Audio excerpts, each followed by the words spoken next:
I said on the first day that Dharma derives from the Sanskrit word, which means to hold or to maintain. And what I noticed this morning is how we're gently finding our way with the forms that help hold and maintain the container. Did you notice it was more still, more quiet? It was a deepening. We were walking a little bit more in concert. So many of the koans and some of the teachings talk about going beyond language, and we embody that when we began over time to learn, instead of having to make an announcement, just to listen to the bell and know what that means, or to hear the clapper. When we don't even have to say page 4, left column, someone will say, homage to the perfection of wisdom. And then the next person knows at the end of that, the bell comes, and then your voices come. And you begin to learn not how to be a good Zen student. That is irrelevant. What we're learning is how to respond. Every single thing is a response to something else. And we're just learning that in our bodies how to do that in this particular form, which is just training. This isn't how you should be all the time doing these things. This is just training. So that we're in your life, you move with a different kind of dignity and responsiveness and attentiveness and mindfulness.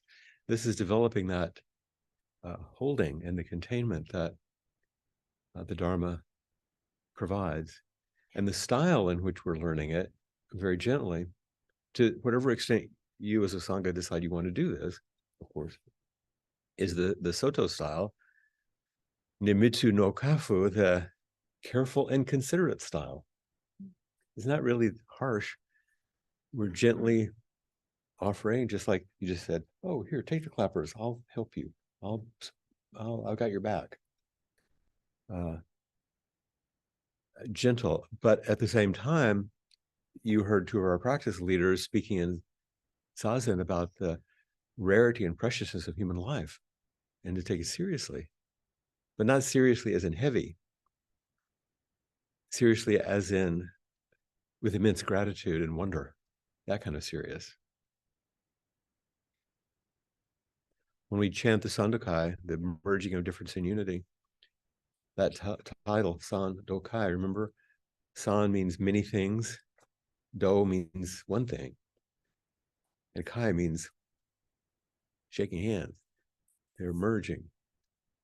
We can't really understand life if we just or get caught in the myriad things, but we really aren't grounded and understanding what life is like if we are in the ethers and the oneness of things either. Both perspectives are useful, but they're not complete. So we began to deepen our understanding of Dharma, began to try to bring it to life. Remembering Bodhidharma's words that Zen is a transmission outside the scriptures, beyond words and letters. So it's like, we just can't keep talking about this forever. We do have to use language.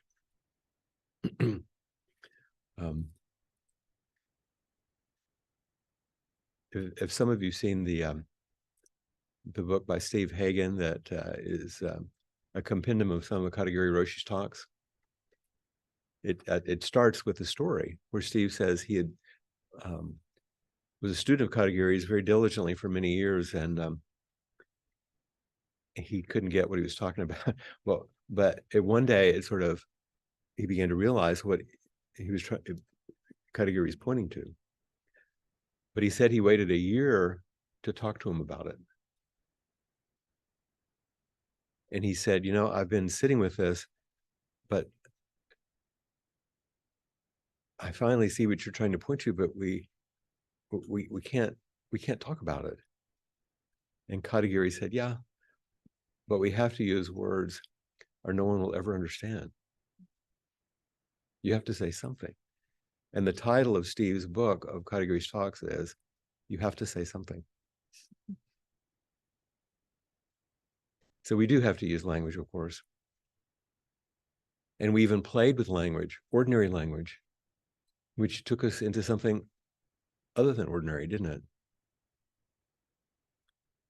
And we looked at some of the old language in the koans, the old stories, which are a different kind of category of writing, I said in the sutras, you know, because they don't give you information or preserve knowledge. They give you experiences and ask you to embody and stand into these places that old teachers stood in and see what they experienced. So they're actually alive in the present, and we have to be active participants in them, not passive readers of them. And so that's what we've been doing. Mm-hmm. And as we enjoyed some of those koans yesterday, we played with the idea of intimacy and simplicity and self-remembering, and how the ordinary opens us to the mystery.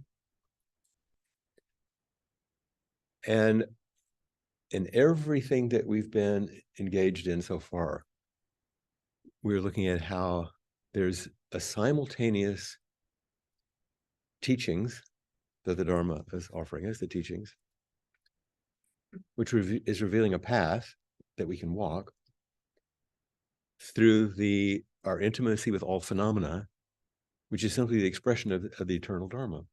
In every single one, those four elements keep showing up. So that's your review. That sound okay? You gotta remember those things? And then, as always happens, grace, things drop into my lap. So one of a new teacher, which I'll be entrusting next week in England, the north of England, Trudy Johnson, I asked her to lead inquiry this week. Was anybody there? Anybody? A few people online, yeah. She did a marvelous job, but she also, at the end, ended with a poem that she said she had never read before, and I had never heard before. It's a very brief poem by W.S. Merwin called How It Happens. And Merwin was an interesting person. If you don't know about him, he was poet laureate. He also lived for a long time at the last part of his life on the North Shore of Maui, so he's a neighbor. And he had 19 acres of completely dead, trashed land that he took and then dedicated the last decades of his life to preserving nearly extinct palms, and began to plant them and cultivate them. And now that conservancy is full of wildlife and water, and he brought it back to life. Mm-hmm. And there's a beautiful documentary, if you're curious. The documentary is entitled, Even Though the Whole World is Burning. Oh. He said, I know what's happening. I get it. My practice is planting and cultivating these palms. So on the last day, even if we're going down, I'll be planting a tree because that's my practice. Will it save everybody? I don't know. That's not the point. Practice is what you dedicate your life to. Here's the poem that Trudy brought, and listen to it in reference to everything we've been studying. How it happens. The sky said, I'm watching to see what you can make out of nothing. I was looking up and I said, I thought you were supposed to do that. The sky said, many are clinging to that. I'm giving you a chance. I was looking up and I said, I am the only chance I have. Then the sky did not answer. And here we are with our names for the days, the vast days that do not listen to us.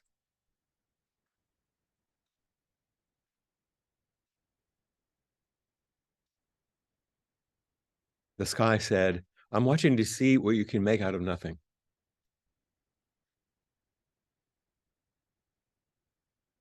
And I was looking up and I said, I thought you were supposed to do that. You are bargaining with. This guy said, many are clinging to that. I'm giving you a chance. That's what this retreat is. I'm giving you a chance. That's what the Dharma is. I was looking up and I said, I'm the only chance I have. My head to pop up through that circle. I'm the only chance I have. I have to practice with all I've got. And this guy did not answer. Remain mute. And here we are. With our names for the days, as if the counting and the naming and is actually the thing. And the vast days, they do not listen to us. They just move. Like the Dharma, the living Dharma, which we see in these ancestor stories that we're playing with. It's like as you begin to open and practice and feel your way into or realize the presence of emptiness, then the stories are like emptiness dancing. It moves. So if you will take your handout again that has the koans on it, amongst all the stories.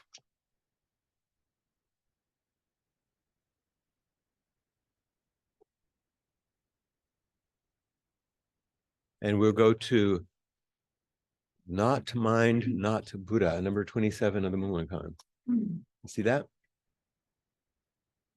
Okay. And now Ryan's life is going to get more complicated. I need 3 people for this one. I need volunteers to help me. Okay, we got 1, 2, a third. Okay, great. How about all of you stand up? And does it help if they're close to the screen? Yeah, come up there. Just cluster around your friend, Ryan.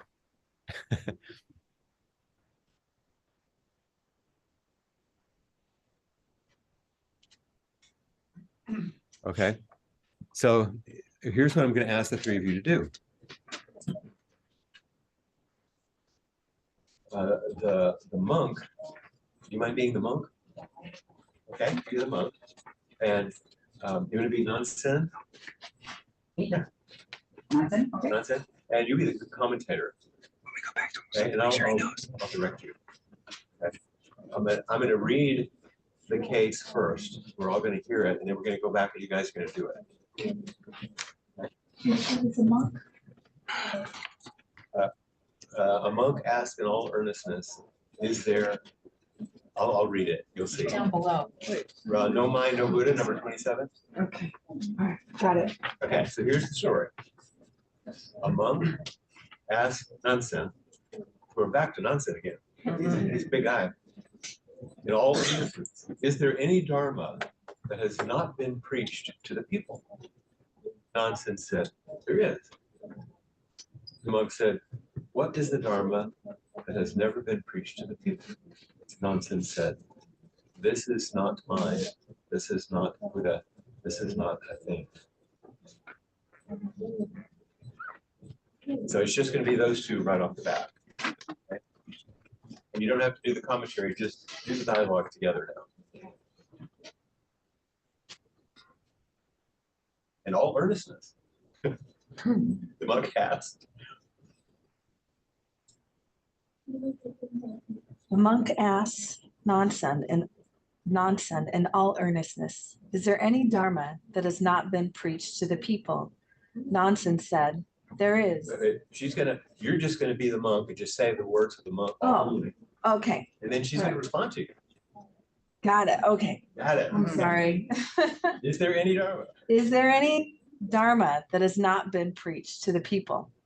There is. What is the Dharma which has never been preached to the people? This is not mind. This is not Buddha. This is not a thing. Commentator? Nansen was merely asked a question, and he exhausted all his possessions at once and was reduced to nothing. So you were asking, is there any of the Dharma that has not been talked about or preached? What's the part that isn't? And you yourself, you can probably relate to that, can't you? Yeah. I thought so. Yeah. I'm glad you chose that one. Yeah. Is there something here that we're missing?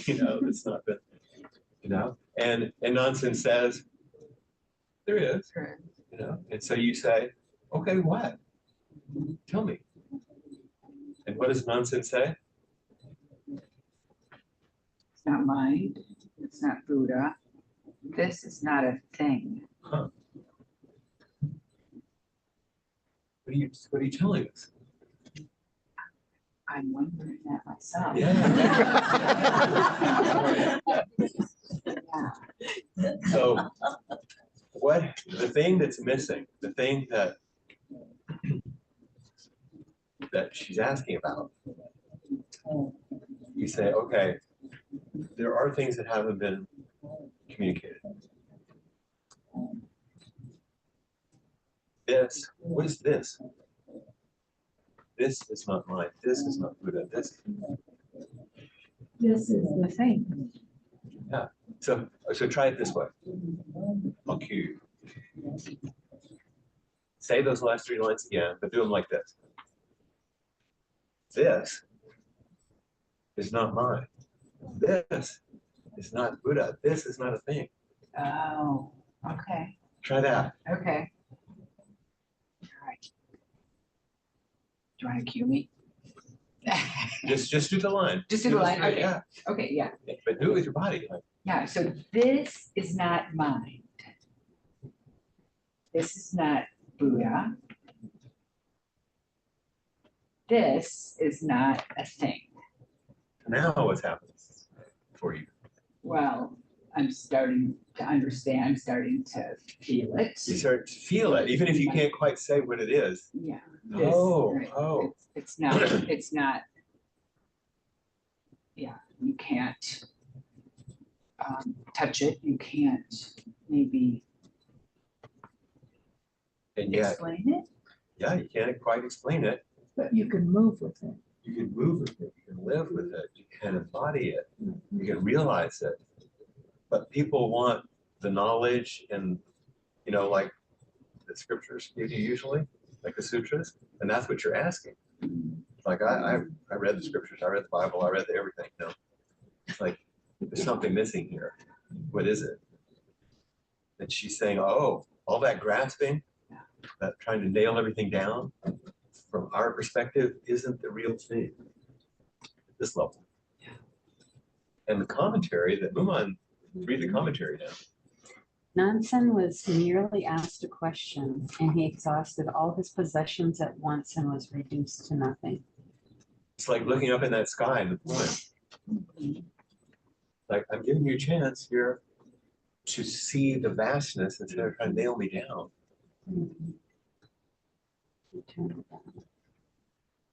The great mystery that we're involved in.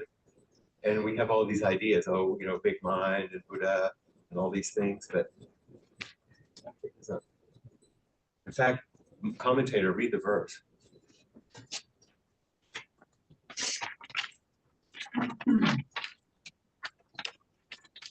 Speaking too much degrades virtue.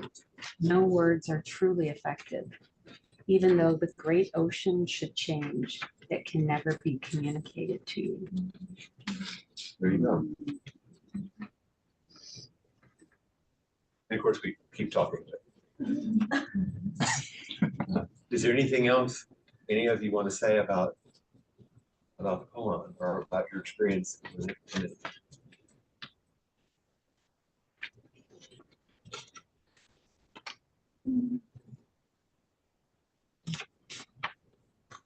like you were about to. So, yeah, so the things that move in me are the things that honestly I was telling Katie yesterday about how the things that feel most authentic to me are experiences of communicating with the ocean.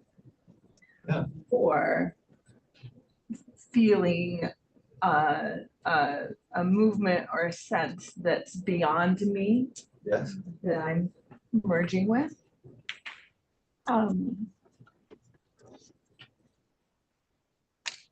That is very nonverbal. And that is very nonverbal. And my question has been, can I hold all of these things that feel authentic to me beside this thing that I have a part that's perceiving is making me do these things that don't feel authentic. That's really good. Yeah. Yeah, you live in a constructed world that invites you to do things that you don't find to feel. And I have developed this organization around me to refuse to do things that don't feel authentic. Yeah, okay. So if you haven't noticed, I have stopped reading and just listening because it doesn't, I feel like I'm just doing the thing, and I've had 2 experiences that I entered in and did the thing, and what happened is I exiled really important places in myself. Never And- even. And never again. Don't do that. Yeah. Only do what feels authentic. Yeah. And experiment sometimes, like you did yesterday in the ceremony, with stepping in to check out if it's authentic. Yeah.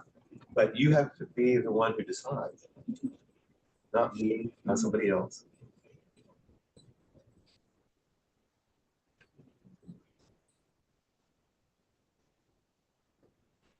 Good. Thank you very much. All of you, thank you so much for your participation.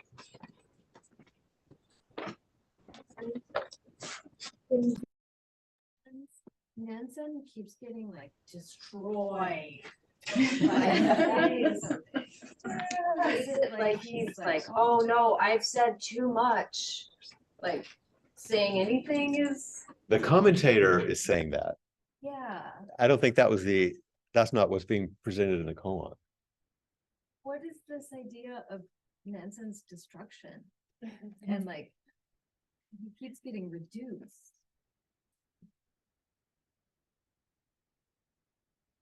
Oh. Can you still see me if I'm?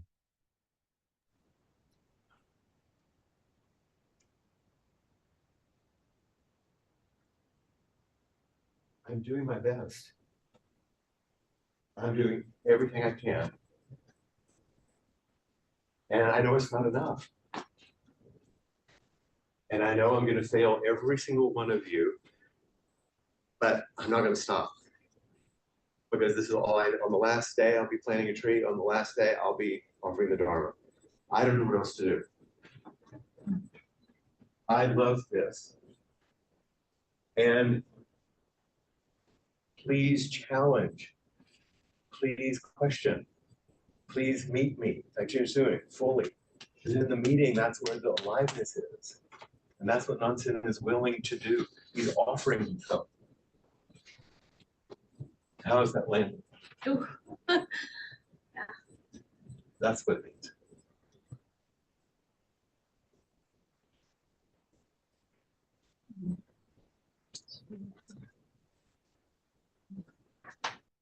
And the commentary on the Sandokai, I keep dipping back into it. Here's Suzuki Roshi's words when he was talking about the spiritual source shines clear in the light. Remember we chanted that word? He says, I'm thinking about that big thing, you know, the source is something wonderful, something beyond description, beyond our words. What Buddha talked about is the source of the teaching, beyond discriminating right and wrong. That's the edge. This is important. Whatever your mind can conceive is not the source itself. This is your teaching. The source is something that only a Buddha knows. He doesn't mean a fat guy, he means someone who's awake. Only when you practice Zazen do you have it. And he doesn't mean sitting on a cushion. Yet, whether you practice or not, whether you realize it or not, something exists even before our realization of it. That is the source. It's not something you can taste. The true source is neither tasty nor tasteless. In the last of these 4 lines, Sakito Kisen says, according with sameness is still not enlightenment. So to recognize the truth is not enlightenment either. That's where some of the other religious things go wrong. They think they have it. Often we feel that the truth is something we should be able to see or figure out. But in Buddhism, that is not the truth. The truth is something beyond our ability to describe, beyond our thinking. Truth can also mean the wonderful source, wonderful beyond our description. This is the source of all being. So he's according with your teaching.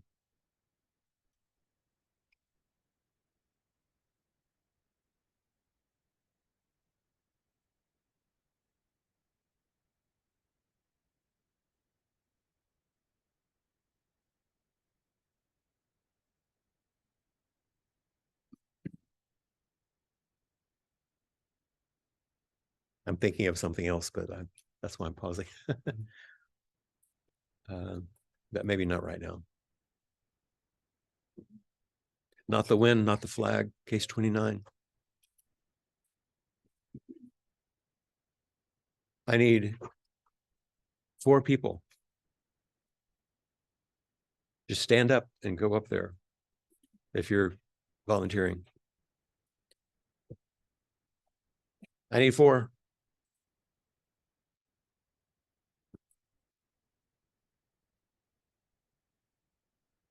There you go.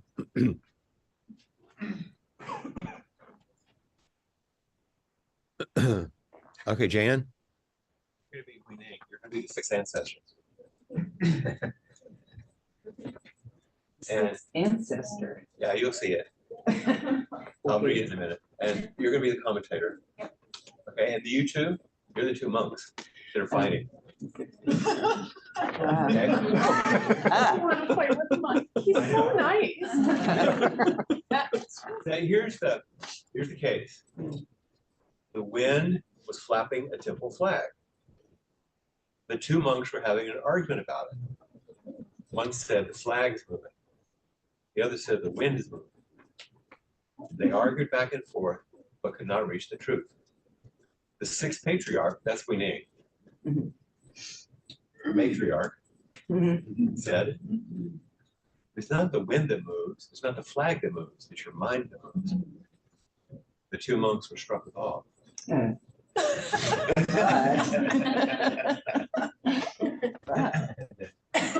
So without all that, let's just, so you 2 guys are worrying about the flag, you know.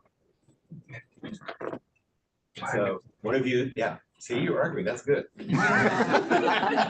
Okay, go for it. The flag is moving. The wind is moving. No, the flag is moving. The wind is moving. Let's ask the teacher, okay? It is not the wind that moves. It is not the flag that moves. It is your mind that moves.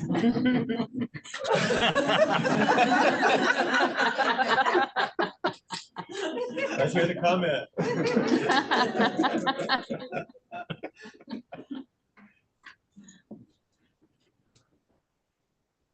not the wind that moves. It is not the flag that moves. It is not the mind that moves. Where do you see the essence of the patriarch? The matriarch, you have a woman. Matriarch. Matriarch, she's a Something our matriarch. teacher. We're just changing it because they have a woman playing it. Thank you. Wasn't sure about that. I thought about it the whole time. It wasn't quite sure. No, you're good. Patriarch. If you have a close grasp of the matter, you will see how the two monks, intending to buy iron, get gold. And that is what the matriarch impatiently said was a failure on the spot. See, they got to show you.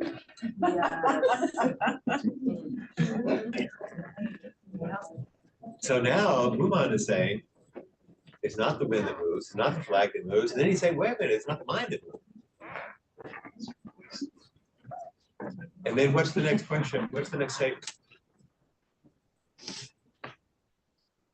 Where do you see the essence of the matriarch? And what in the last koan, what was the essence?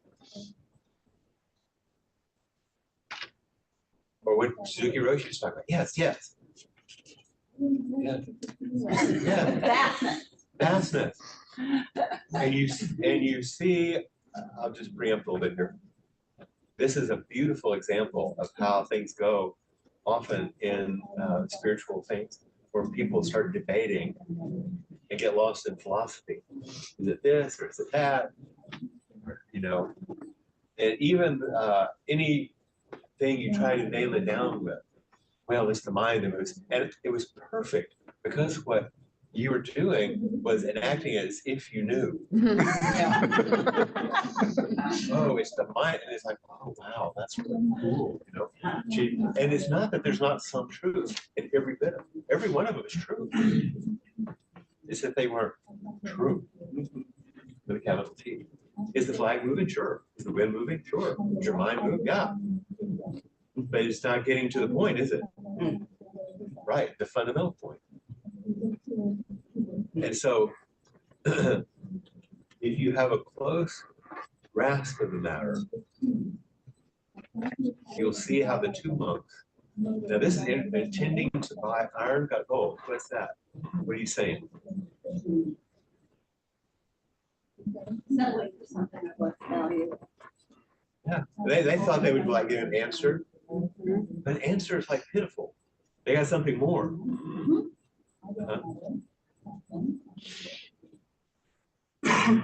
What the matriarch said was, it says failure on the spot. Oh, yeah. I'm presenting gold and it's failure on the spot. She thought it was gold, but really, It's like gold, like all the words. Yeah. Thank you. yeah. In fact, read the verse for it. The wind moves, the flag moves, the mind moves. All have missed it. They only know how to open their mouth and do not know that their words have failed. Oh, there we are, all of us, right? Once again. I know. Are these great stories? Yeah. From what you enacted, is there anything else any of you want to say? You noticed or was surprised? Well, there's something so liberating about these koans. We don't have to figure it out. And if you just read them in the book, you go, what? You know, that's why you have to get them up and Body. Yeah. make them alive. Yeah. Otherwise, you think they're a sutra telling you something, and if you were smart enough or practiced deep enough, you could figure it out. It's really like they're all little plays, and in plays, you're embodied. You're not just reading a script, you're not just reading.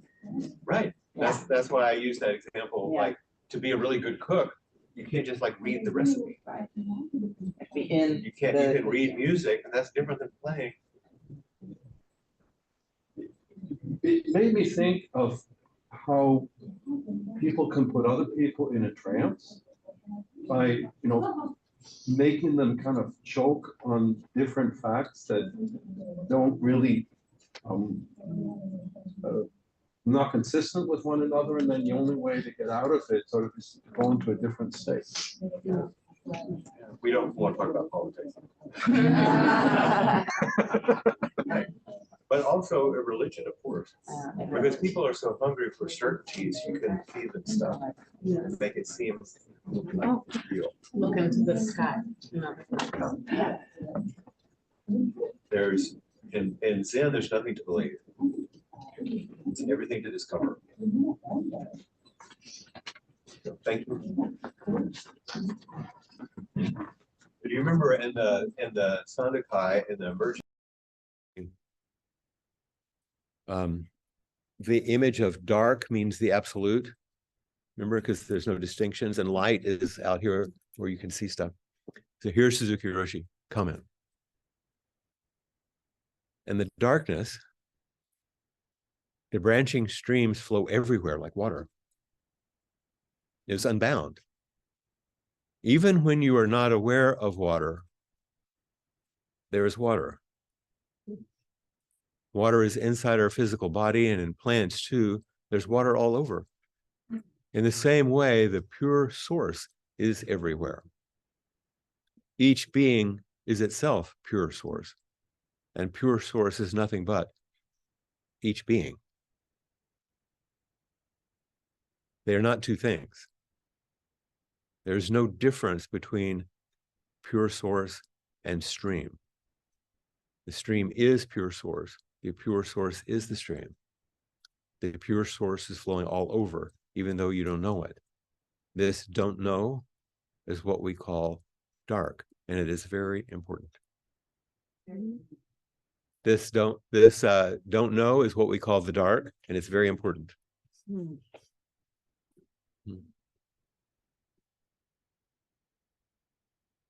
I found it fascinating to go back through the commentary and see these pieces that fit.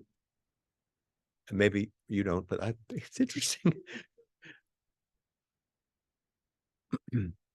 Okay, let's go to Tosotsu's 3 barriers, number 47. When you're doing koan study, this is a big one. So I need 2 people, 2 volunteers.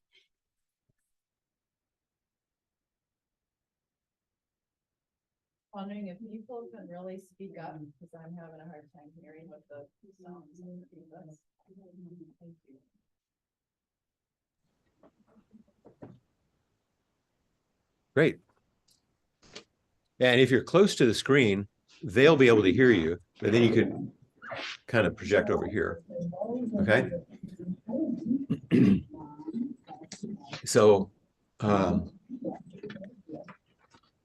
there's the main master Tosotsu Etsu, and then there's the commentary person. Okay. So who wants to be the master Tosotsu Etsu? Great. Just jump right in. So I'll read the case first, so we'll hear the context. Ready? Here we go. Master Tosotsu Etsu set up 3 barriers and asked his students. So he said, okay, for my students, here's the deal. The purpose of making one's way through the grasses, and by the way, in the old parlance, that's means through the everyday stuff, you know. The purpose of making one's way through the grasses and asking a master about the subtle truth is only to realize one's self-nature. Now, you venerable monks, where is this self-nature at this very moment? When you've attained your self-nature, you can free yourself from life and death. How will you free yourself from life and death when the light of your eyes is falling to the ground? When you have freed yourself from life and death, you know where to go. After your 4 elements have decomposed, where will you go?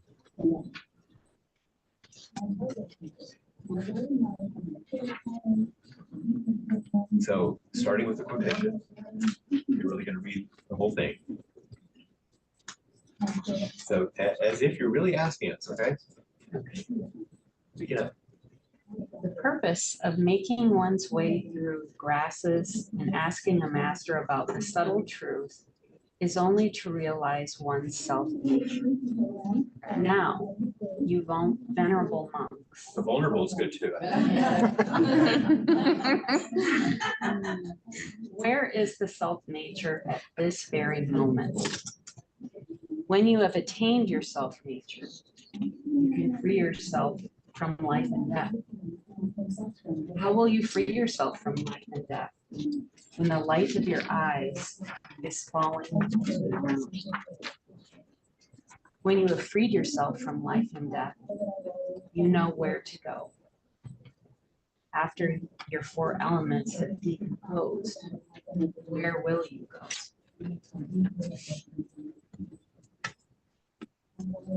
So we're going to come back to these. But first, you're going to read the comment. Commentary. If you can say 3 turning words about these barriers, you will be the master wherever you may be. Close contact with the real essence in all situations. If you have not yet reached this stage, gulping down your food will fill you up quickly, while chewing well will make it more difficult to become hungry again. Okay, so let's go back to the barriers. So you're asking, where is the self-nature at this very moment? That's like a classic kind of thing. Where is it now?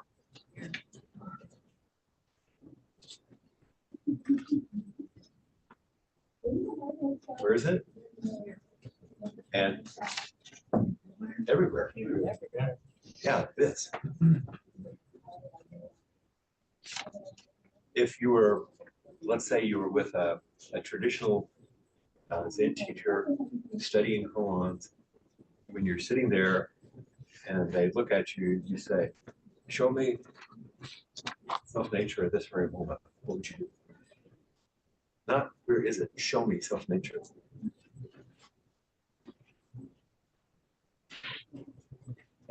That you do many things. And when you have attained is kind of weird here, self-nature, when you understand, you're freed from life and death. What does that mean? You're gonna die, right? You're born. So what's the freedom deal? In fact, read the next statement. The how, read that one. How will you free? How will you free yourself from life and death when the light of your eyes is falling to the ground? What is that pointing to? The light of your eyes falling to the ground, what does that mean? Like you're on the way out. How will you free yourself from life and death when you're dying?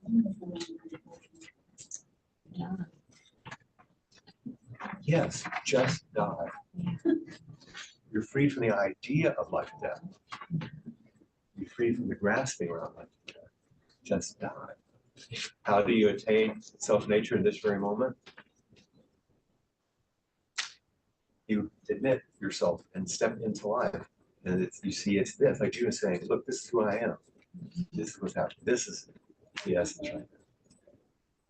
And when you start to fail, when you start to fall, dive. When you have freed yourself from life and death, you know where to go. So the last statement is, After your four elements have decomposed, where will you go?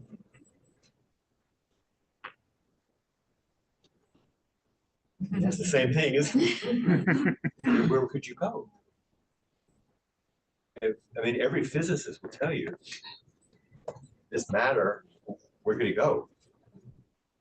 It'll be less organized into this. It's not going to go anywhere. All the energy, it's not going to go anywhere. Where could you go? When Ramana Maharshi was dying, they said, Babaji, Babaji, don't leave us, you know? And he said, don't be silly, where could I go?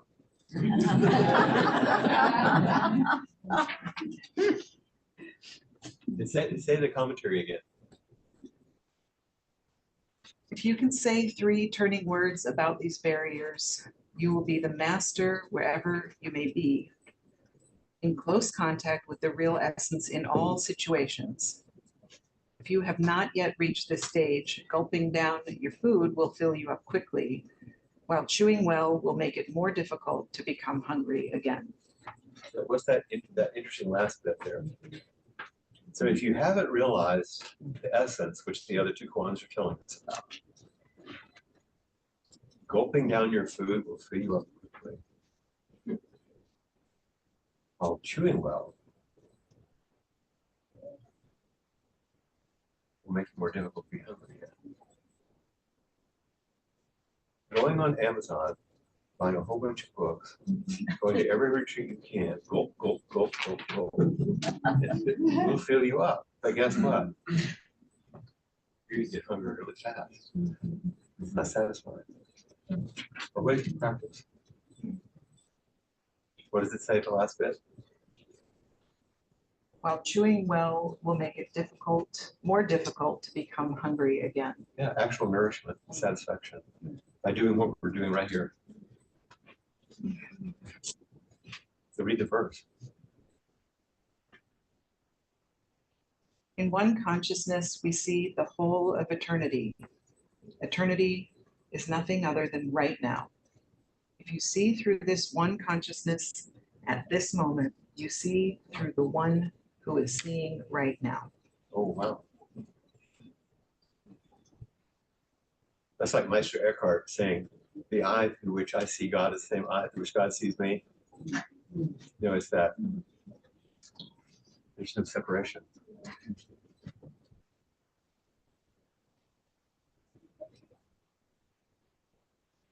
Anything else you're seeing in here that I'm missing that you want to comment on, or that you're feeling as you enact these things together? And you're standing in for us so beautifully.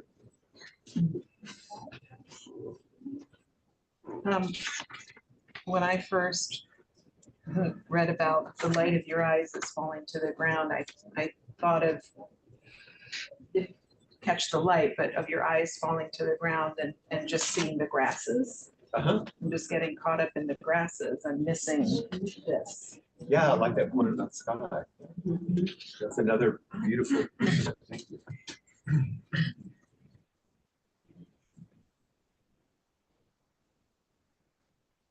Yeah. Thank you very much.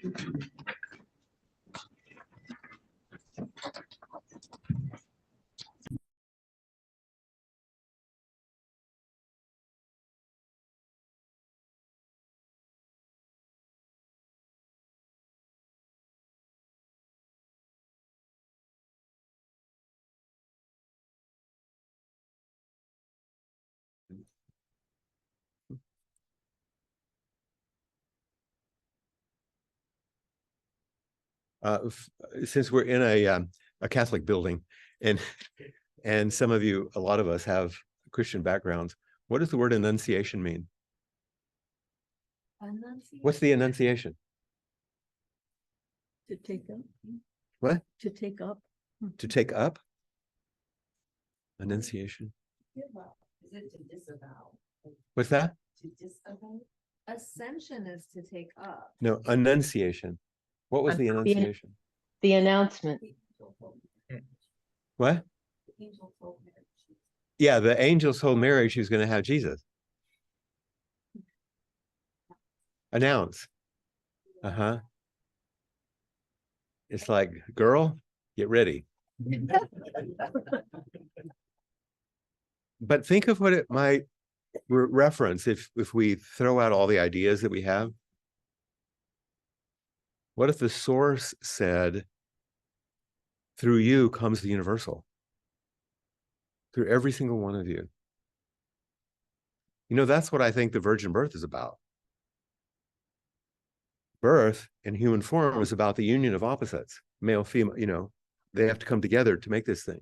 Virgin means no union of opposites. No opposites. Just this is it. Here's Marie Howe's poem titled Annunciation. even if I don't see it again, nor ever feel it, I know it is. And that once it hailed me, it ever does. So as myself, I want to turn in that direction, not towards a place, but it was a tilting within myself as one turns a mirror to flash the light where it isn't. I was blinded like that and swam in what shone at me, only able to endure it by being no one. And so specifically myself, I thought I'd die from being loved like that. Mm, Is that the best description of this ever? wow. Yes. Oh, you sure can. I was hoping you might. So one thing I've really been struggling with is how to hold my connection with Billy Uh-huh. through the past and which includes communication with him. Uh-huh. And so what is really striking me right now, I'll just give an example. When it was raining, not last night, but the night before, I was in bed and in that half awake, half asleep place. And I often feel interactions in that space. Yes. That's that space we're talking about that opens. Yeah, that in between space. And I think that I don't sleep very well because I'm trying to catch that space a lot. And so I was lying there and I was hearing the rain, or I don't know if I was hearing the rain, but I heard him say, listen to the rain on top of the roof. It's a slanted roof, so it's right under my bed. Listen to the rain. Listen to the cat.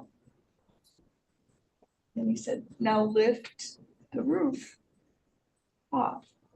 And I just understood, like I just understand. I'm like lifting that, like that thing I hold, you know? And then I could just feel him in this, Uh-huh. like I could tell this, you know, like this vibrational, that's me, but it's him, and I recognize him. And what I'm hearing, and so in that way, he's my teacher. Yes. Mm, And so what I'm hearing is like what a gift to have such a personal teacher, because he knows me. And Yes. often the instruction comes so personally because he knows me. Yes. And it's Billy, but it's more than Billy. Right, because he's not contained in form. Yeah. And yet Yeah. he's saying, if you step out of form, Yeah. not die, but if you not Yeah. be so tightly held in form, Yeah. where could I go? Yeah. I'm here. yeah, that's beautiful. So one of my questions was, can I hold this other realmness alongside Buddhism? Like that's been a real struggle with me. Of course. And so This is actually what you're I'm hearing. appreciating, Yeah, I'm appreciating good. the answers. 'Cause that's precisely what he's teaching.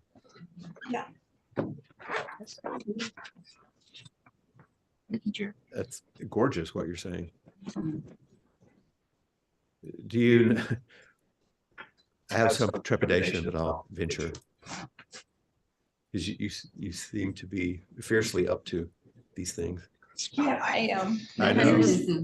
Fiercely, I love that part of you. You know, since I just read that poem from Marie Howe, and it's in a collection of poems she wrote called What the Living Do. Because she wrote them all in response to her brother who died of AIDS.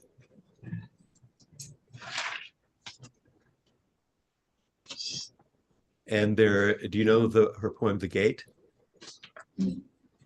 It's what we were just doing.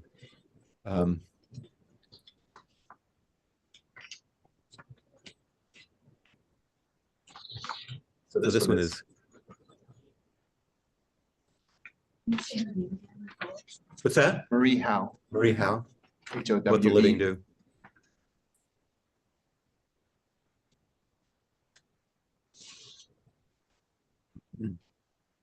The first line is huge. The rest of it is the koan we've just. So here's the first line. I know you're sensitive about these things. I had no idea that the gate I would step through to finally enter this world would be the space my brother's body made. That's what Billy just said. I had no idea that the gate I would step through to finally enter this world would be the space my brother's body made.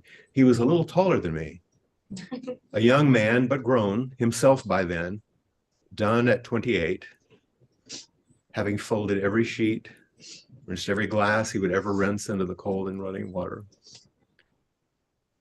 This is what you've been waiting for, he used to say to me. And I'd say, what? And he'd say, this, holding up his cheese and mustard sandwich. And I'd say, what? And he'd say, this, sort of looking around.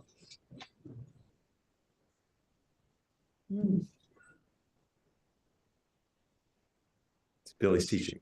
And it's the koan. It's that you're getting a resonant answer, I think, I hope. We can make sure you get these if you want them.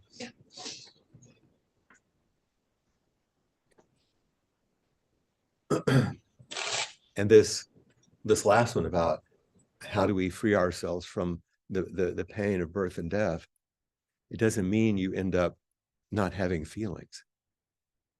It means the strong, powerful, confusing tumult of feelings don't stop you.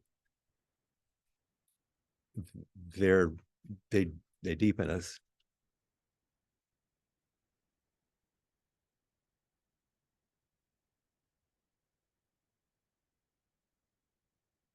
Everybody take a deep breath. Because we're pretty much, we're touching the essence now.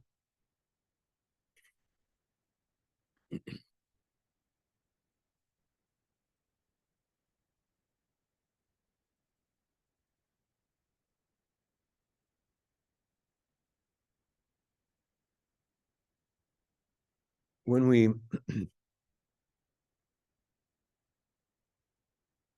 this last koan,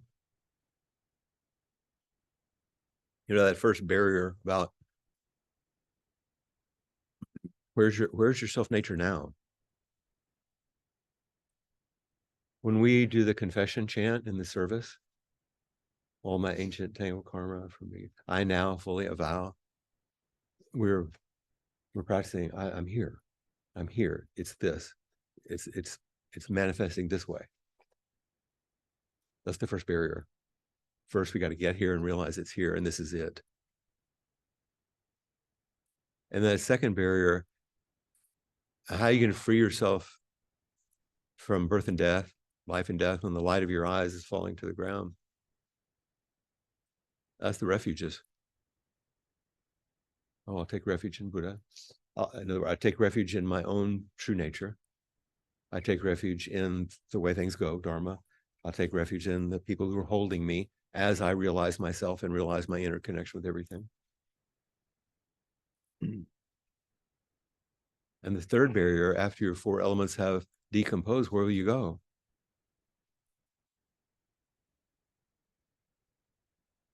In the refuges, when we chant that second piece, I take refuge in Buddha, before all being.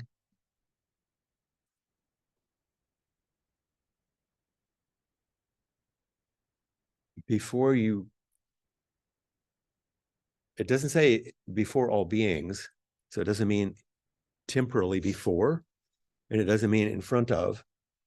Is before all being, before we come into stuffness.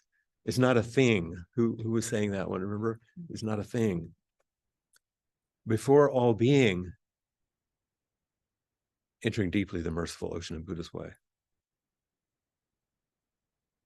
I take refuge in Dharma, before all being, immersing body and mind deeply in the way, awakening true mind. I take refuge in Sangha, before all being. Before all being, after the four elements have decomposed, where will you go? Well, factually, nowhere. You return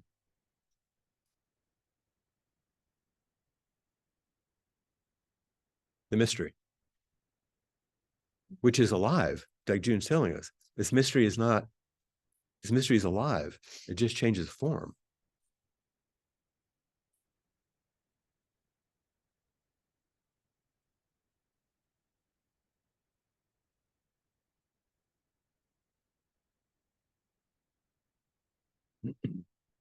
How are you doing online? I just want to feel you, okay? We got people weeping here, and I just wondered if you guys were feeling. If I can, if you don't mind, Chris, would you unmute yourself for a second? And you may have absolutely nothing to say, and that is totally fine. I only ask because these things are near to you. Think about life and death. And I wonder if there was anything moving in you about this. There may be nothing. I just want to ask. There's nothing that I can say right now. Okay. That's totally fine. I just wanted to check because I'm feeling you. Thank you.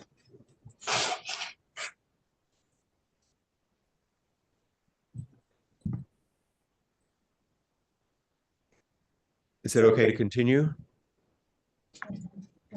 Yes.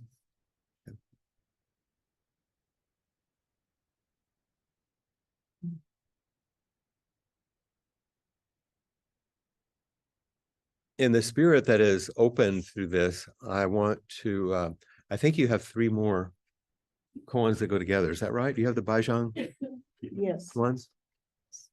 Okay, before we go to those, I'm going to read a little bit more commentary from Suzuki Roshi, okay?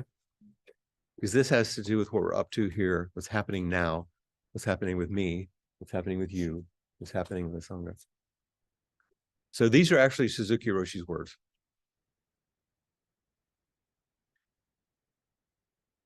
So remember, the scene is he's in Tassajara at the monastery that he created with his earliest group. I have some disciples here. But if I die, those who couldn't complete their training as my disciples will be disciples of my disciples. Studying Buddhism is not like studying other things. It may take time before you can accept the teaching completely. The most important factor is you yourself rather than your teacher. When you study hard, when you receive from what you receive from your teacher is the spirit of study. That spirit will be transmitted from warm hand to warm hand. You should do it. That's all. There's nothing to transmit to you. And what you learn may be from books or from other teachers. So that is why we have other teachers as well as the master. Some of you are my disciples. We call a master's disciple Deshi. Those of you who are not my disciples are called Zuishin. Zuishin is a follower. This is just technical stuff, but it's kind of interesting. Anyway, the true way has no ancestors of north and south. The true way is one. To practice is not to collect things and put them in your basket, but rather to find something in your sleeve.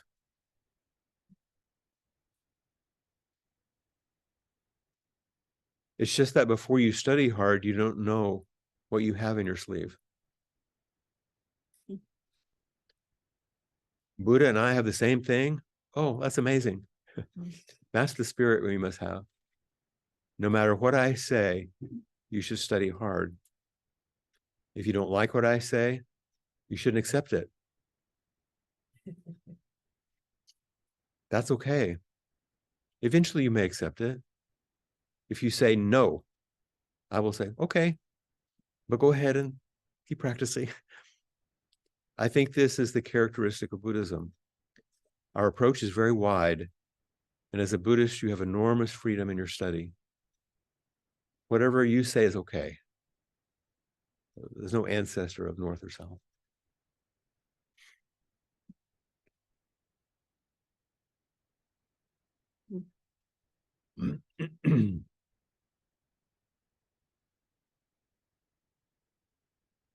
So I need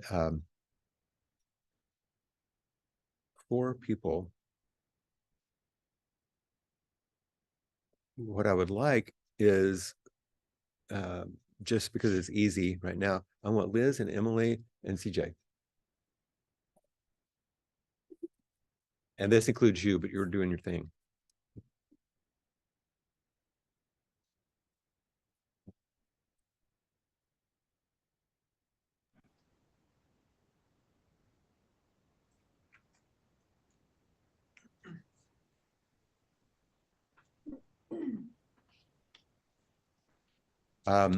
Let's see here. I'll tell you who's who. I'm Baijan. Okay. And let's see. Liz, why don't you be Wu Feng? And oh, sorry.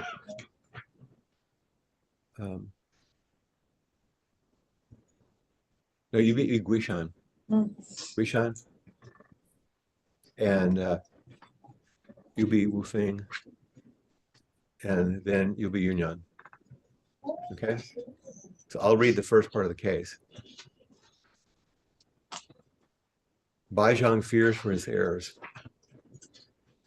Guishan, Wu Feng, and Yunyan, these guys right here, attended together on Baizhang. That's me. You know. Baizhang asked Guishan, with throat, lips, and mouth shut, how will you speak? Guishan said, for right now, master, I would ask you to speak. Baizhang said, I do not refuse to speak, but I'm afraid I'd be bereft of heirs. That's great. So we're starting with Guishan. Who's Guishan? Me. Okay, here we go.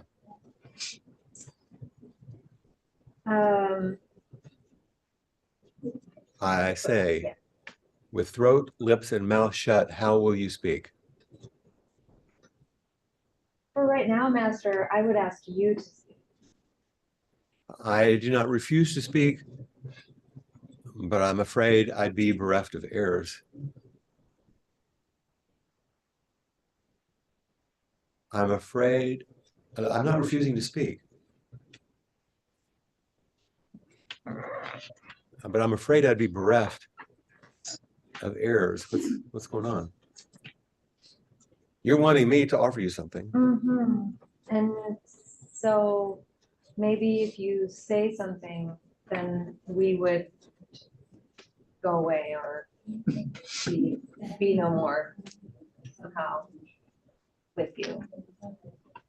So is my response, I do not refuse to speak, but I'm afraid, does it mean if I speak, I'd be bereft of heirs? Or if I don't speak, I'd be bereft of heirs? Which does it mean? He's asking you to dig deep and What? pull out what he's already taught you and say it back to him. Because then he'll know he has heirs. The knowing goes on in you and he doesn't have to tell you. Say it back. You say it back.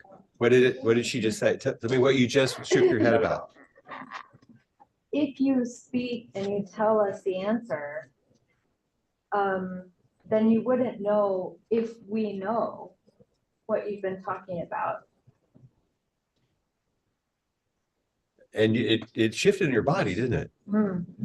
You see it. Even he stepped out of the way. And that's no small thing, is it?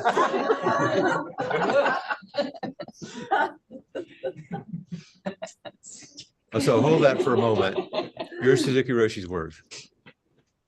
Practice and alignment are one, like a cart and a horse.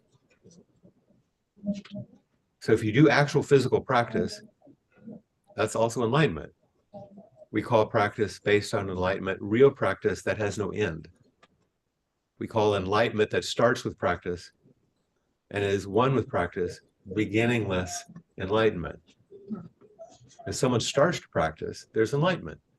And where there is enlightenment, there's also practice. There's no enlightenment without practice. If you don't stay on this spot, realizing your position, then you are not practicing our way. So you're wasting your time.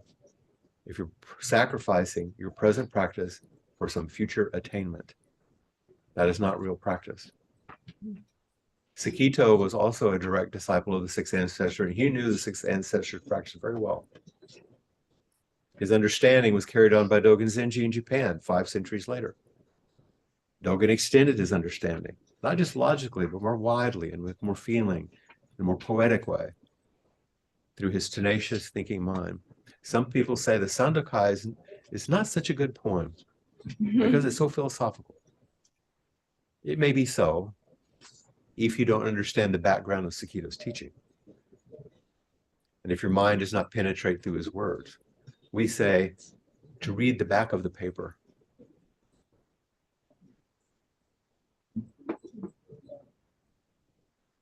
Not just the printed characters, but the other side of the page.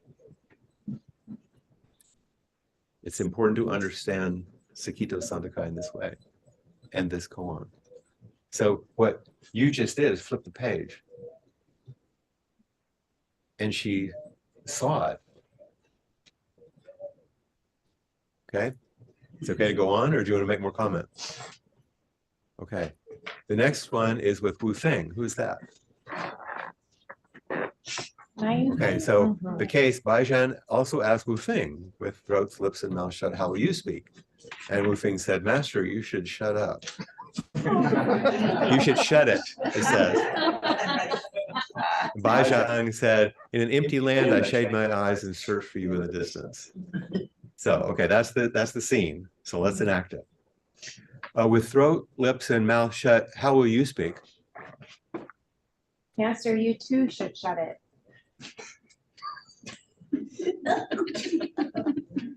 In an empty land, I shade my eyes and search for you in the distance.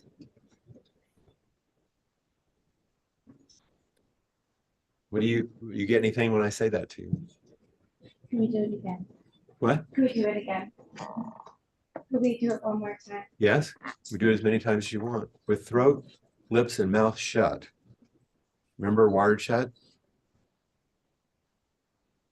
How will you speak? Master, you too should shut it. In an empty land, I shade my eyes and search for you in the distance. Yeah, that.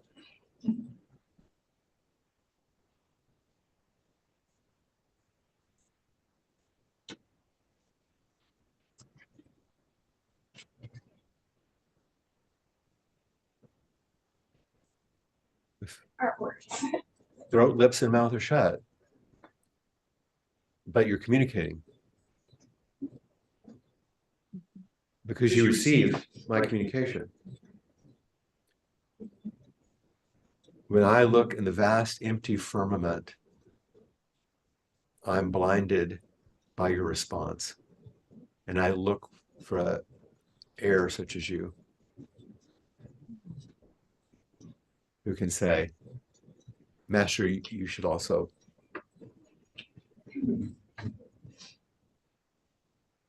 Because it's not a rebuke, it's a teaching. It's an invitation back.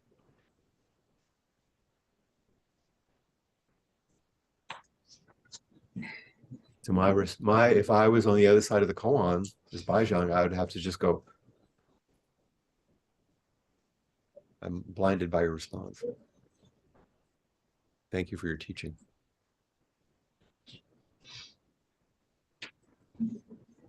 And you guys are in the room witnessing. So what happens there?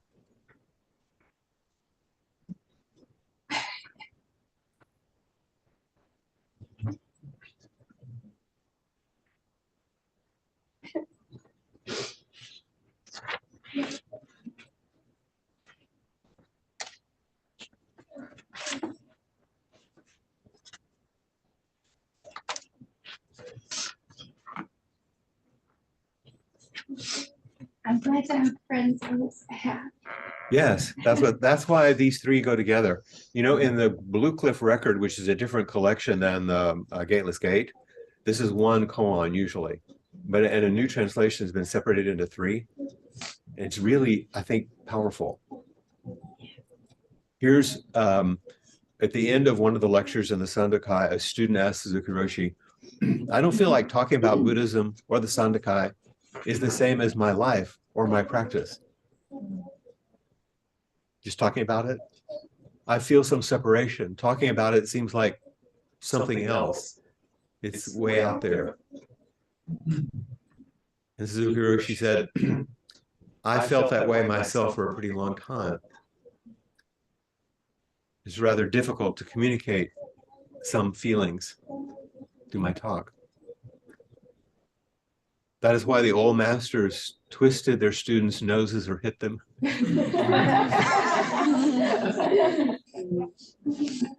Right here. What are you thinking about?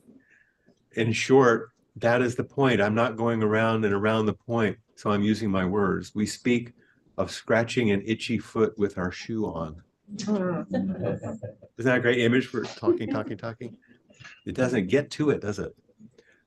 And finishes, it doesn't help so much. But even so, I have to talk. Yeah. I also had a response when you say in an empty land.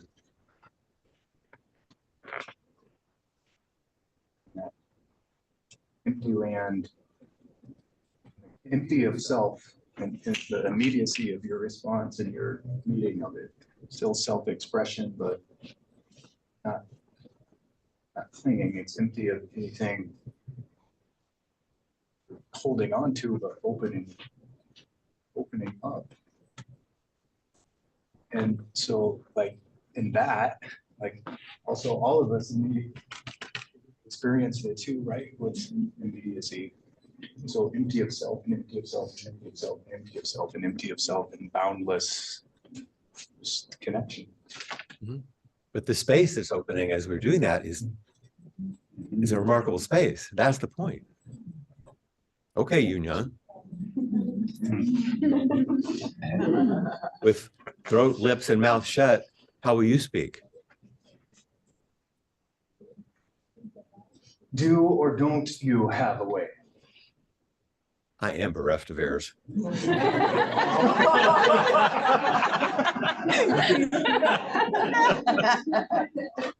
Say it again.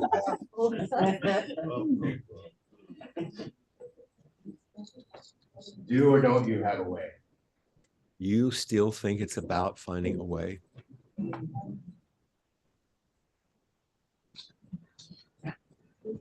CJ.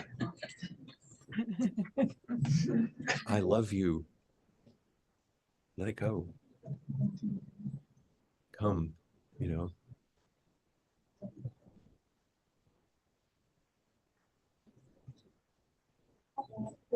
So easy to grasp onto it, isn't it?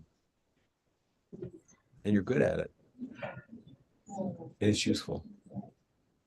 But that's not the real transmission, is it?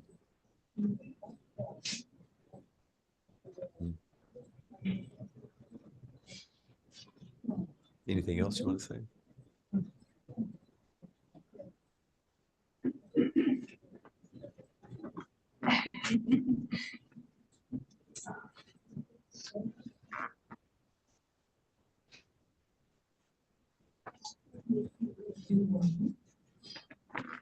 With lips, throat, lips, and mouth shut. Ryan, how will you speak?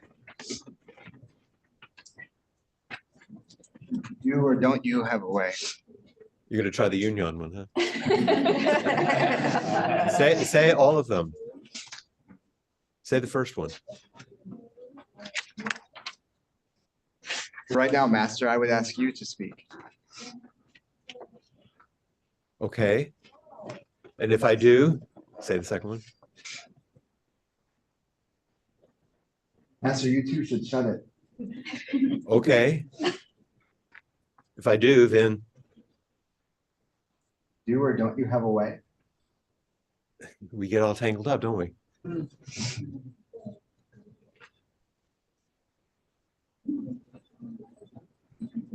How do we untangle the tangle?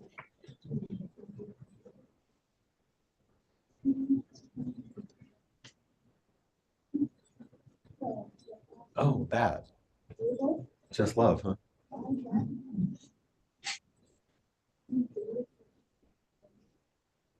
I had the impulse to confront you. Okay.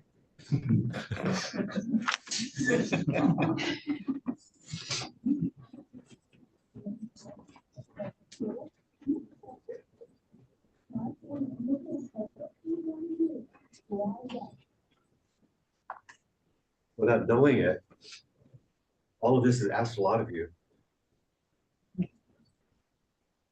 Kind of didn't know what you're getting into. What happened? And you keep choosing it.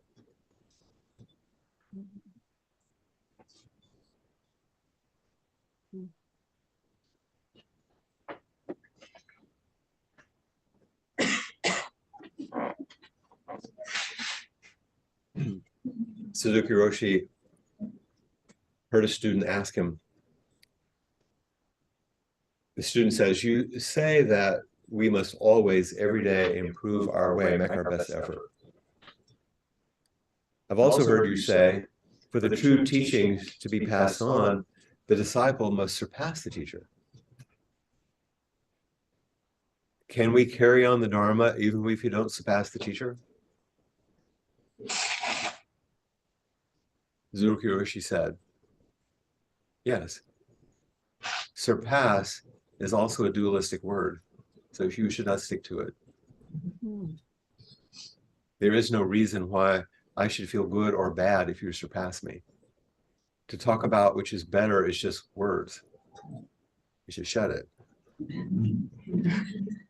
Even to create one page of new Dharma is very difficult. Even though you feel that you have inherited something new, the Buddha is always waiting there for you. The Buddha will say, oh, come here, good for you. Come nearer to me. I have some more things for you.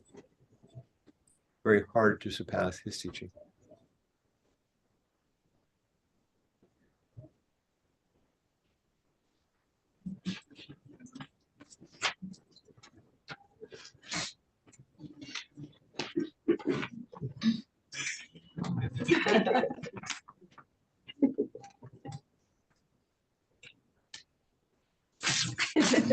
All of you, in so many ways, hold the Dharma of this Sangha, but those four people do quite a bit, don't they? So I thought they were altogether wonderful to enact this.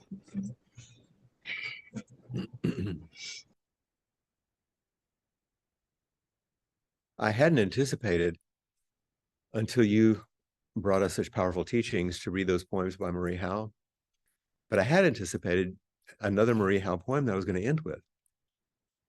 But you got us started really well. And this one comes in the form of a video. So we get to watch TV. So if you'll wait a moment while I cue it up here.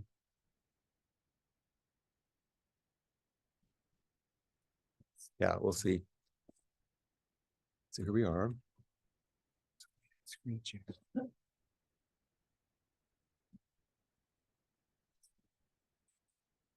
Hear sound? I know.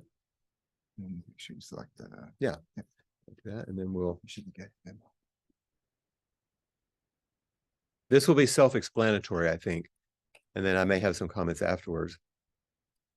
And hopefully all of you online will be able to see and hear this as well.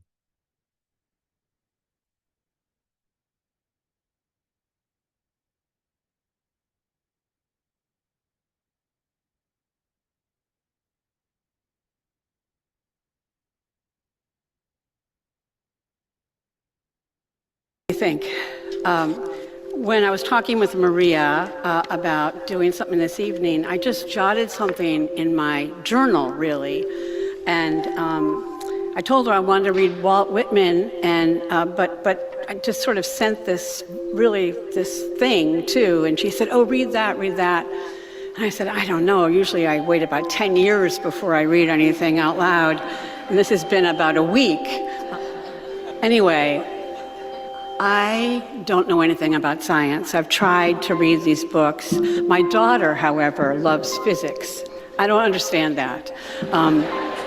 But I was trying to get her to explain to me what the singularity is. And I was reading Hawkins, of course, and then I was trying to read Astrophysics for People in a Hurry by Neil deGrasse Tyson.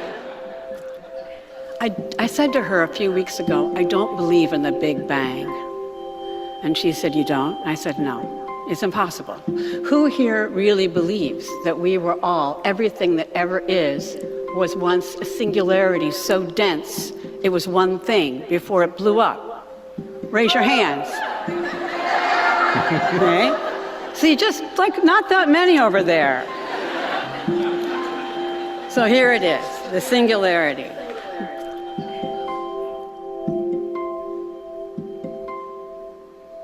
Do you sometimes want to wake up to the singularity we once were?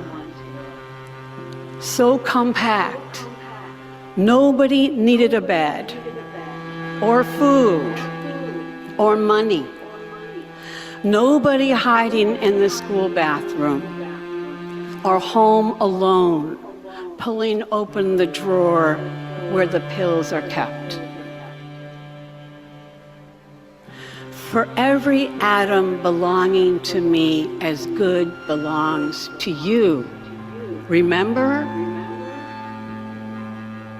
There was no nature, no them, no tests to determine if the elephant grieves her calf, or if the coral reef feels pain. Trashed oceans don't speak English or Farsi or French.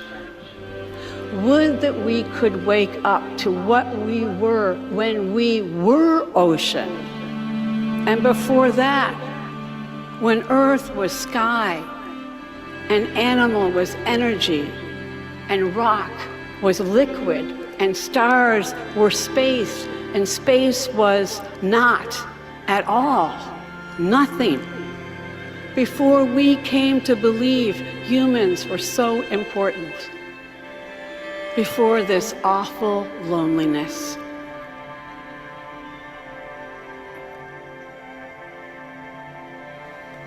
Can molecules remember it? What once was, before anything happened? Can our molecules remember? No I, no we, no one, no was, no verb, no noun yet, but only a tiny, tiny, tiny, tiny dot brimming with is,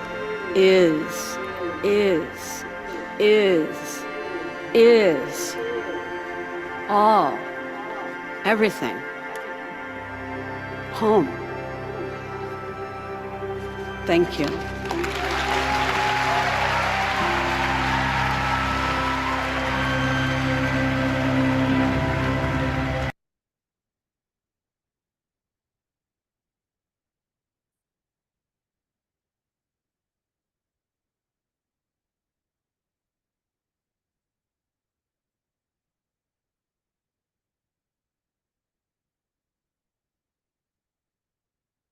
The eternal Dharma.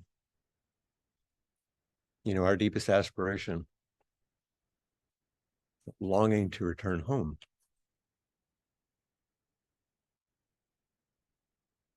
The Dharma as phenomena,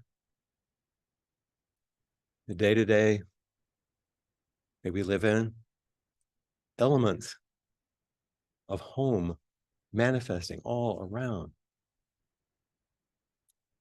Dharma as a path where aspirations pull us, finding home here in every step. Dharma as teaching and study. Traces. We leave traces for others to find their way.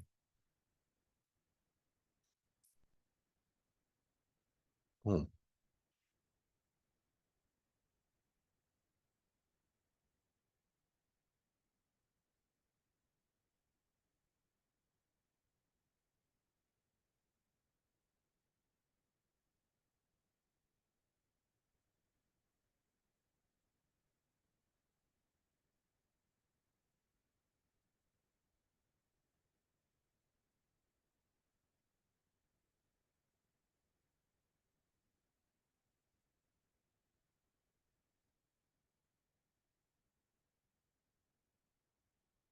Sometimes we have an external teacher who invites us to remember.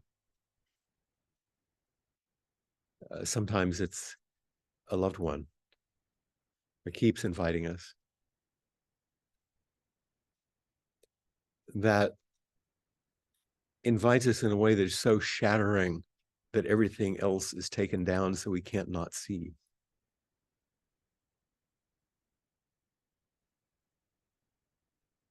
And sometimes it's glorious in the creation of art and music and events and situations that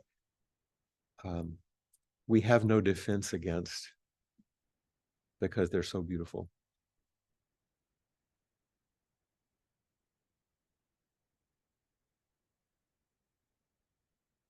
All that's the Dharma.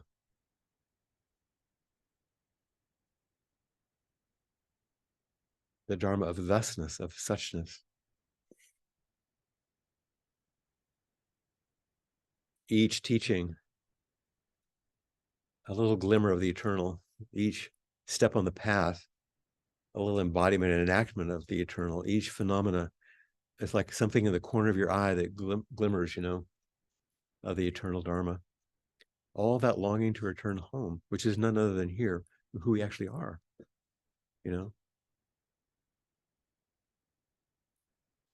So if you don't mind asking, like I did with Chris a moment ago, Zach, something powerful is moving through you, it seems like.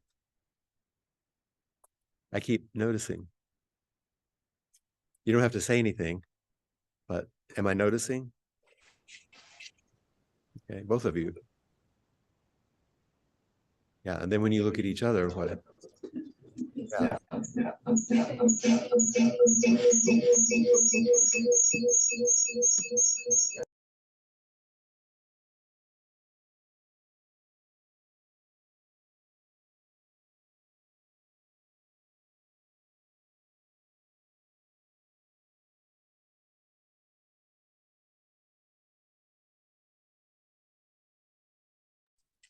Bill, we've lost sound.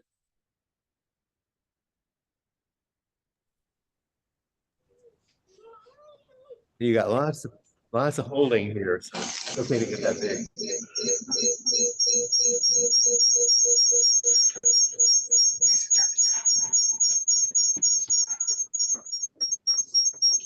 Oh, I've got it.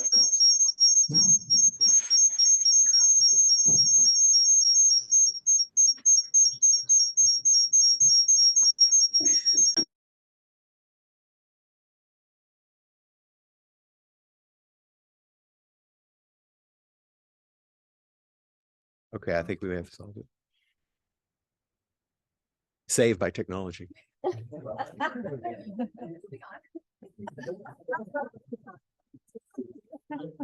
You took quite a dip there, though. Okay? Yeah. Yeah. It's actually relieving, isn't it? Yeah.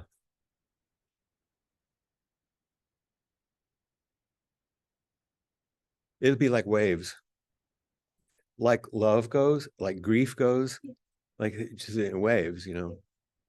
That's how the openings go. Mhm.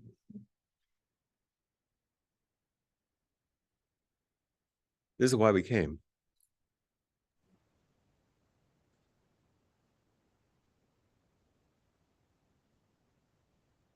Anything else that wants to be said at this time in this space?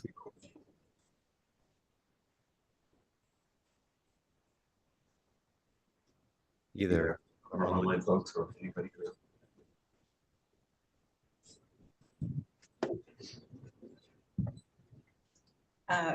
Do your best to speak out.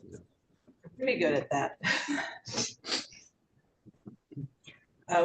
One of our recent readings was with Blanche said, how we long to touch the eternal and the mystery. And I sort of said it, I want it, I want more of that. And I've only had it a few times. And I joked about going, my friend does psychedelic journeys. I'm like, well, maybe I'll find it there. The shortcut, right? But it's here. I'm touching, it's here. And I've all the time. All the time. Sometimes you notice, sometimes you don't. Yeah. It doesn't leave you. It's always on your side. And it's with you. And I feel it online. I'm so grateful that you all keep that connection with me out in the desert with right? So I feel it here with you. So thank you.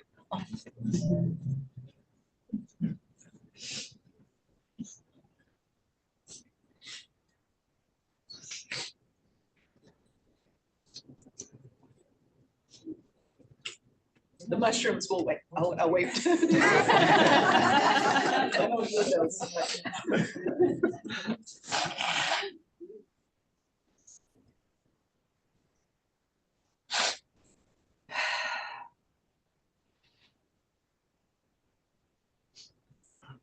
Chris. Oh, Chris has her hand now. Yeah. So hold on, we don't have your audio up yet. I'm sorry. Okay. Turn it pretty high. I have a hard time hearing. Okay. So I was thinking this morning, when I was visiting a patient in hospice, and this woman was very old, and her daughter was there. She was at her daughter's house, and she was dying, and she didn't speak a word of English. She only spoke Italian. And so and it turned out that was the only visit that I had with her. She died shortly after. But, I bent over her hospital bed and I asked the usual questions. Are you in pain? Do you need anything? We went through that whole thing. And the daughter was the translator. And finally, I just looked at her and she just looked at me, and something just started to happen. And from my heart came the words. And at the same exact time that I said something in English, she said something in Italian. And the words that I said were, "You are so beautiful." And I turned to her daughter and I said, "What did she say?" And she said, "You are so beautiful." And that's what's happening here in this room. The mirror I was talking about. Yeah. Yeah. Thank you, Chris. I knew there was something moving and I preempted you a little sooner earlier. So I apologize for that. But thank you.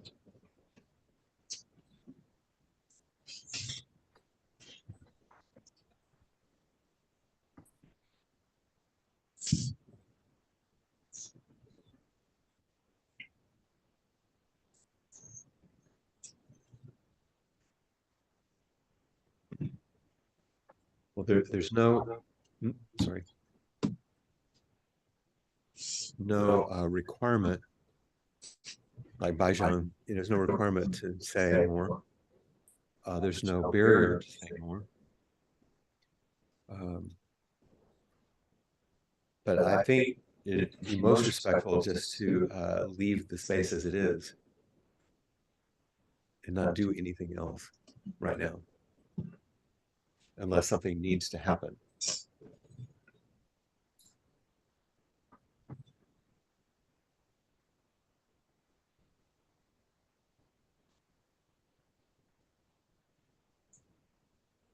Look around. Like Chris said, see the beauty.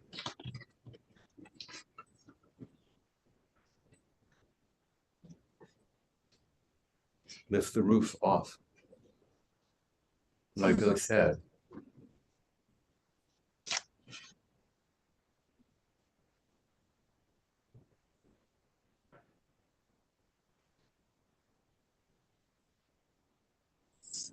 I guess we should have just had an extra chair with his name on it, so it's happened anyway.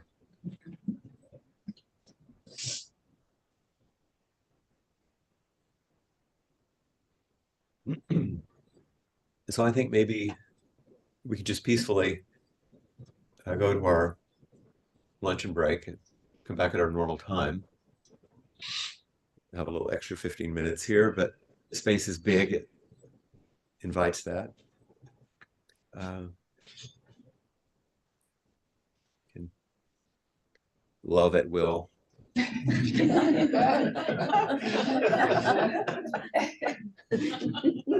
Anything else you want from me right now before we break for now? We'll come back.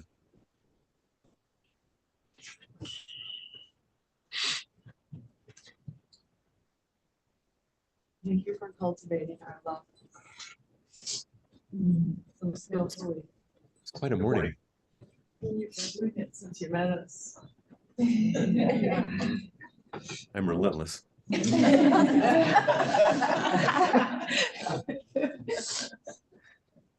the nicest sort of way. You've made years. One of my old therapy buddies that I was with for a long time, she was exuberant, red-haired extrovert. And had a different way of using her skills, And she said, it's interesting to watch you, Flint, because they never feel the knife going in.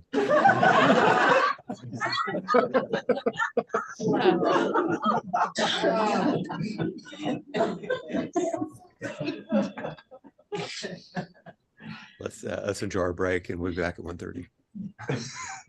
Oh, that's great.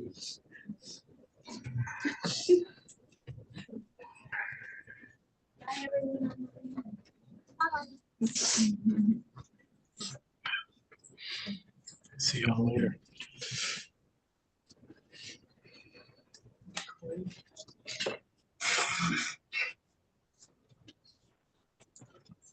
That's why Emily brought all those peanuts. Yeah.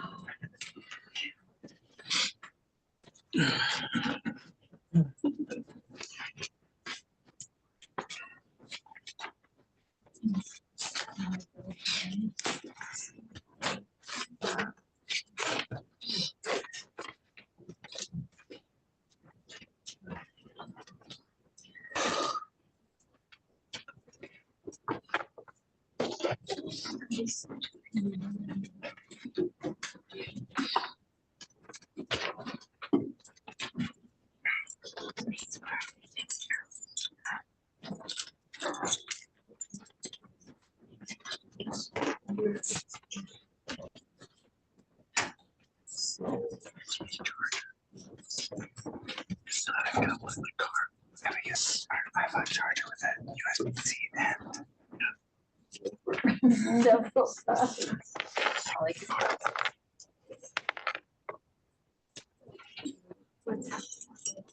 Gotcha.